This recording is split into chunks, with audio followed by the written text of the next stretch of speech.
我哋中國嘅傳統文化都唔會話樣嘢都係要以強凌弱、霸凌弱勢嗰一方。我哋希望大家可以能夠坐低，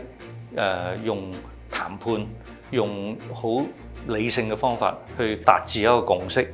由中國牽頭成立嘅國際調解院總部選擇落戶香港，中共中央政治局委員兼外交部長王毅將會來港出席聽日舉行嘅簽約儀式。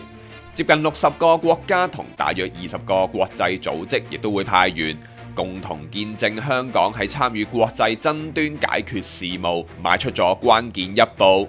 凸顯香港一向以來嘅法治，特別是一國兩制底下用呢個普通法嘅制度嘅。我哋亦都即係好多各方面國際嘅人才能夠接觸唔同國家嘅商業啊、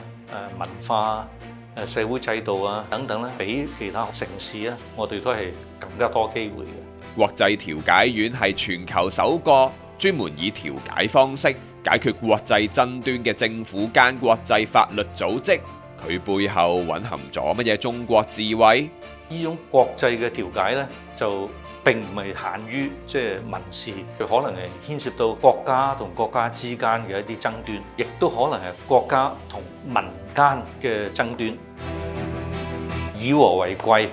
亦都係我哋中國文化嘅好重要嘅一個部分。喺國際上呢，好多事情如果能夠談判可以解決嘅，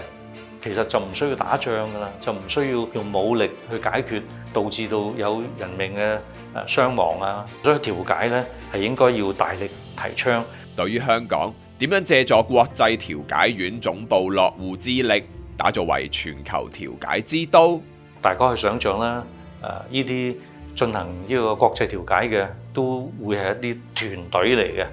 咁佢哋會要需要住酒店啦、喺餐飲啦、物流啦、航運啦，